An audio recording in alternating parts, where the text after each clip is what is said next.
Welcome to the debate. Imagine a scenario that, well, keeps pretty much every systems architect awake at night. A highly privileged engineer decides to bypass a critical compliance protocol, just to hotfix a production database. Right, a classic nightmare scenario. Exactly. In a traditional setup, they log in, they execute the script, and the architecture just blindly complies. And why? Because the system doesn't know any better. It really doesn't. Today, we are looking at a tectonic shift in how we build systems. For decades, we've lived with this massive gap between the engineering reality, the actual code and network topologies that dictate what physically happens, and the governance reality, the compliance PDFs and committee charters dictating what theoretically should happen. Yeah, the paper versus the metal. Precisely. But that gap is closing.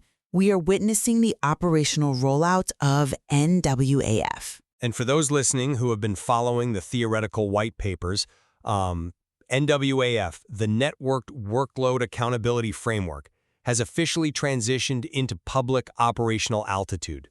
It has. This isn't just a new software patch. We're talking about a fundamental restructuring where legitimacy is no longer a static policy claim. It's a dynamic, runtime property embedded directly into the environment itself. Which forces every professional systems architect to ask a really critical, almost existential question. Does NWF structurally replace traditional human governance, or does it merely force human governance to become architecturally accountable? It's the debate of the decade for our field, honestly. It really is. And I am taking the position that NWAF effectively replaces traditional human governance. By eliminating discretionary authority routes and permanently removing human interpretive drift at the exact moment of execution, I argue the human committee has been functionally replaced by a structural mathematical substrate. And I will be arguing that NWAF does not replace human governance, but rather translates it. It acts as a binding layer, bridging the business and technical domains. It enforces reconstructability to protect all actors, but it doesn't abdicate human institutional responsibility. It simply forces our infrastructure to finally respect that responsibility. I see why you think that, but let me give you a different perspective on why traditional human governance fundamentally fails in the first place, and why, frankly, NWAF's rollout is a true replacement event. Okay, let's hear it. Under traditional governance, legitimacy is treated as a policy state. So an organization writes a rule, like only authorized users can execute this transaction. A standard access control policy. Right. But let's look at the mechanics of what happens at runtime. At the exact millisecond an action binds to reality, that written policy is essentially meaningless. Duty becomes interpretive. A human operator, or even a highly discretionary rule set built by a human, has to decide in that moment if a specific request aligns with the policy. Which is exactly where we get what we call interpretive drift. Precisely. Interpretive drift happens because human beings have to infer the context of an action. Think about a standard access request. The system checks if the user has an admin tag. That's a state check. Sure, just looking at the badge? Exactly. But the duty, the actual reason they are accessing the database, is completely lost to the machine. Because of this human interpretation, authority routes drift over time. They do. They definitely do. And when a catastrophic failure occurs 6 months later, the compliance officer is staring at a server log that just says, access granted, with zero context on why. The evidence cannot be reconstructed because the environment was never designed to prove legitimacy. It was only designed to execute commands. I completely agree with your diagnosis of the problem. When environments can't reconstruct the why, the system loses the ability to produce stable outcomes. Practitioners are left totally exposed. Exactly. Which is why... But your prognosis that the cure is the death of human governance is really where we diverge. Well, let's look at how NWAF actually cures it. It doesn't just put a better human check in place. It introduces what the architecture calls identity invariance. Right, the core technical mechanism. Yes. Instead of checking a loose tag, NWAF structurally locks down the actor, the request, and the governed duty inside the architecture itself. It takes the identity of the service, the cryptographic hash of the request payload, and the specific institutional duty being invoked. And it binds them. It binds them together into a single mathematical token. If any one of those three elements changes by a single bit during transit, the signature breaks, and the environment physically drops the request. I come at it from a different way. I don't disagree with your technical explanation of how identity invariants function at the runtime level. The cryptographic locking is very real. It's mathematically absolute. It is, but framing this as a replacement of human governance fundamentally misunderstands what NWAF is actually achieving. NWAF is a reference architecture that external actors align with. But they align with it because it replaces their flawed processes. Think about the source material's heavy focus on reconstructability. Reconstructability doesn't mean we have replaced human intent. It means we have ensured that every single action route is explainable, every decision is defensible, and every failure is traceable. But traceable by the environment automatically, right? Not by a human auditor manually piecing together disparate server logs? Traceable by the environment, yes, but for the human institution. NWAF behaves identically across institutional and technical domains precisely to protect organizations and practitioners from human error. It isn't replacing human leadership. It is protecting it. Governance collapses when it relies on a PDF document rather than the physical environment that produces the action. But the human governance layer still defines the business requirements. Do they, though? At the moment of execution? They define the legal obligations and the institutional intent. NWAF simply acts as the bridge. It translates those human-defined business requirements into technical governance. I'm not sure it's just a bridge, when the bridge starts dictating the flow of traffic entirely on its own. But the machine does not decide what is legitimate in a vacuum. It enforces the legitimacy conditions that human governance has established. When the environment is governed, continuity becomes architectural. Right. You cannot have architectural continuity without an initial human anchor. Therefore, NWAF is an accountability mechanism, not a replacement. Well, let's test how much of an anchor that human element really is by looking at how corporations are actually reacting to this right now. Okay, let's look at the market response. We are seeing external CEOs publicly announcing system updates based entirely on NWAF's governance feedback. We are seeing major technical platforms actively re-architecting their entire stacks to align with this reference model. Which is a huge operational undertaking. Massive. And to me, this level of corporate adoption signals the end of traditional governance. And to understand the mechanics of why, we have to look closely at the binding model. The binding model being the structural mapping that connects legitimacy conditions to sovereign infrastructure. Yes, but it connects them in a way that fundamentally alters the power dynamic. Let me give our architects a way to visualize this. Think of traditional governance like a bouncer at a nightclub. Okay, a bouncer. I'm with you. The bouncer checks your ID, looks at a paper guest list, and uses human discretion to let you in. He can be tired, he can be tricked, he can misread a name.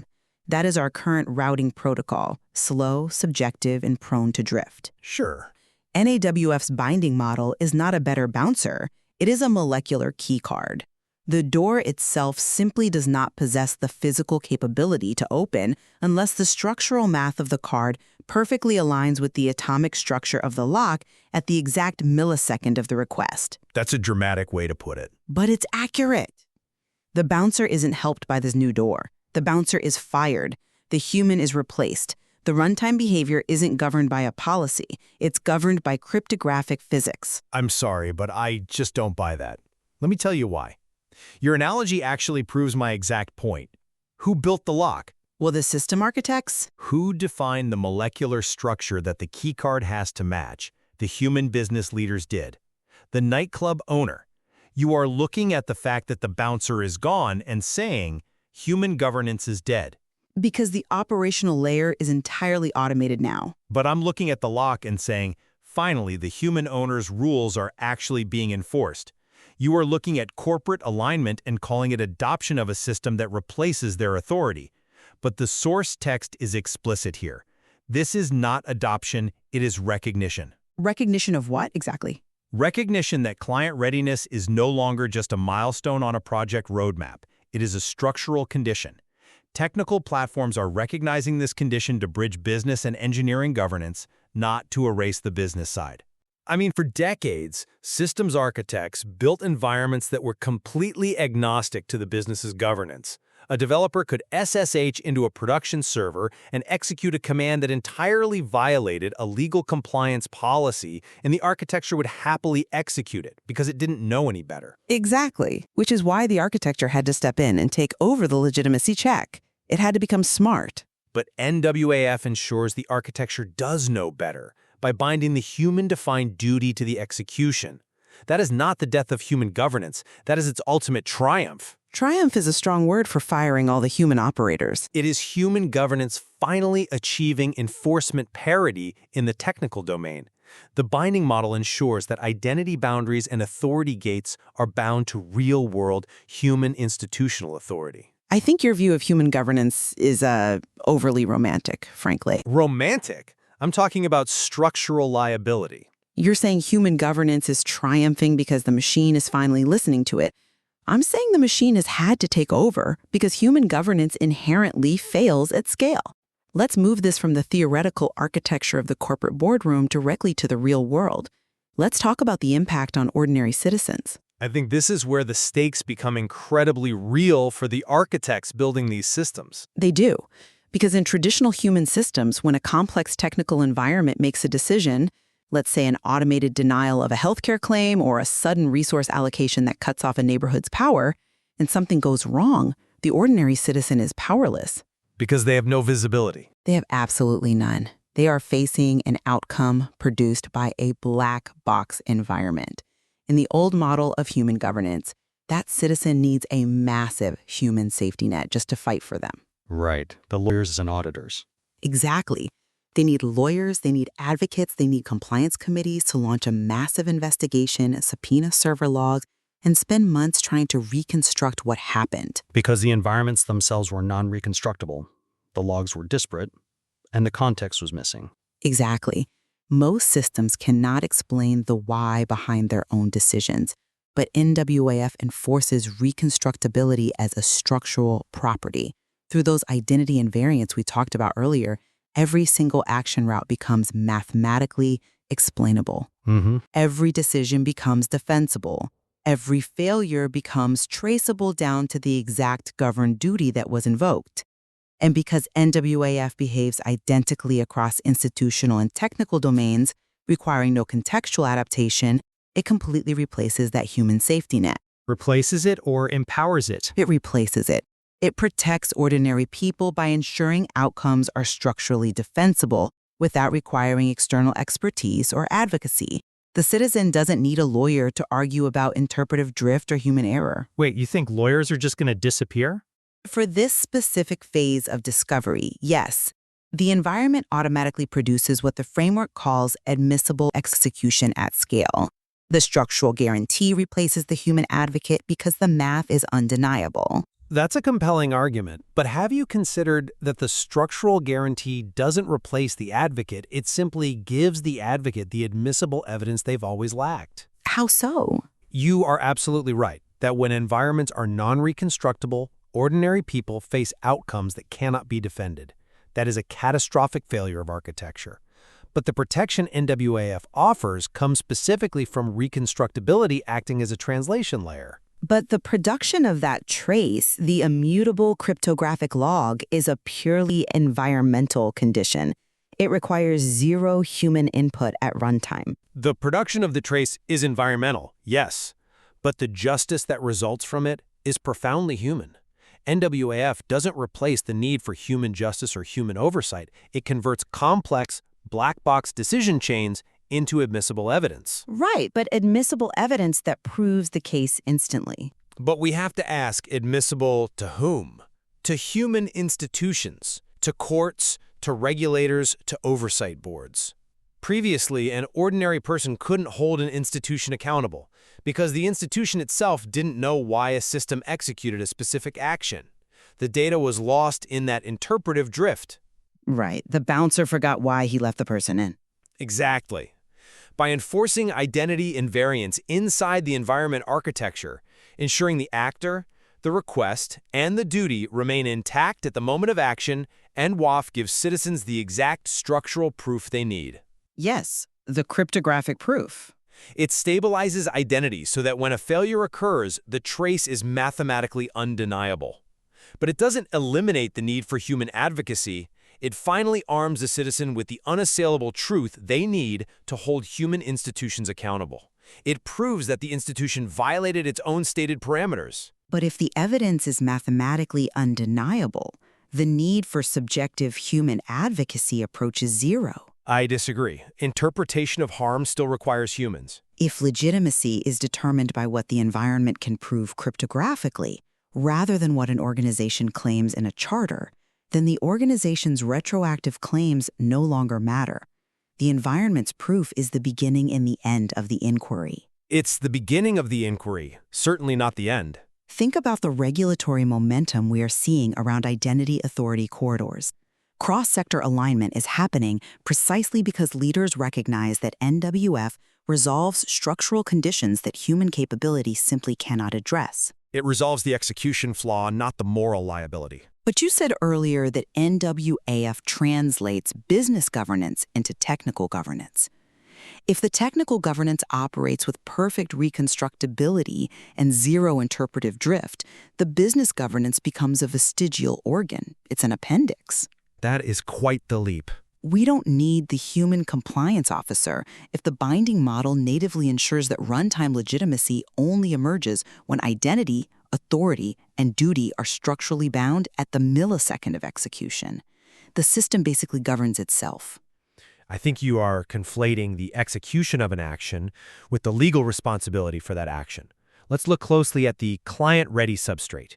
NWAF is structurally deployable, and yes, legitimacy, environment, and binding have converged into a single governed system. Right. But this substrate requires external actors to adjust their infrastructures in response. Why? Because the sovereign infrastructure still belongs to a human organization.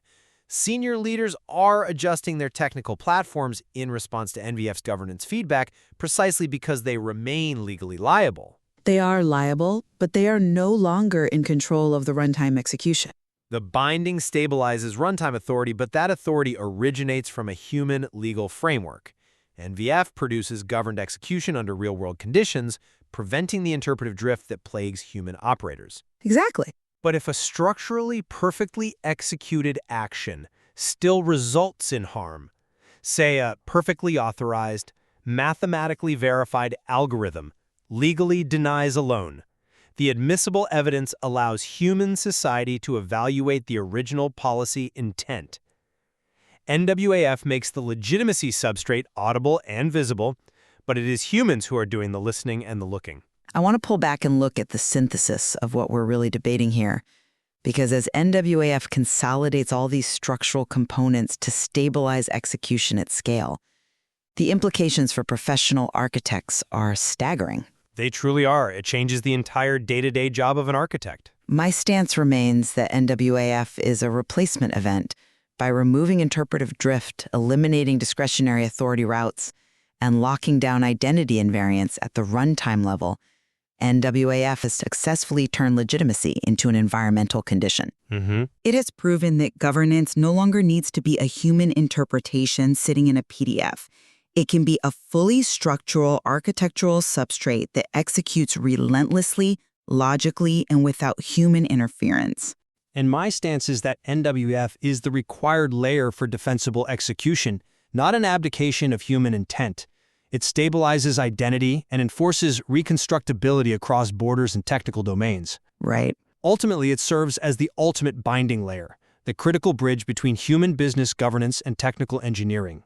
It ensures that when human institutions define a governed duty, the architecture finally has the structural conditions to enforce it flawlessly and transparently, generating the admissible evidence necessary for true accountability. For the systems architects listening to this, evaluating your own infrastructures, this represents a profound paradigm shift. For decades, your primary question when designing governance was, what does the policy claim? Yeah, always chasing the policy. And you built technical workarounds, tagging systems, and access control lists to try and approximate that claim. Now, as NWAF enters this phase where legitimacy, environment, and binding operate as one unified system, the only question that matters is, what can the environment prove? Exactly. We are moving from mere capability to absolute accountability. It's no longer just about what your system can do, but whether your system can structurally defend why it did it. Very true. The exact role of human oversight at this new architectural level remains a complex, evolving reality. As technical platforms bridge business and engineering governance, you all are the ones who will have to implement these identity invariants and reconstructability models in the real world. It is the moment NWAF becomes not just a concept, but structurally inevitable. Think back to that gap we talked about at the beginning, the blueprints versus the physical physics of the load-bearing walls. We have spent our entire careers living in the gap between the paper and the code. It's been a very messy gap. It has. But now, that gap is closing. The blueprint is becoming the physics. As you look at your own environments today, ask yourself, when the execution binds to reality in your systems, is your legitimacy just a policy state waiting to drift, or is it a structural guarantee? A question every architect will have to answer, sooner rather than later. Thank you for joining us on The Debate.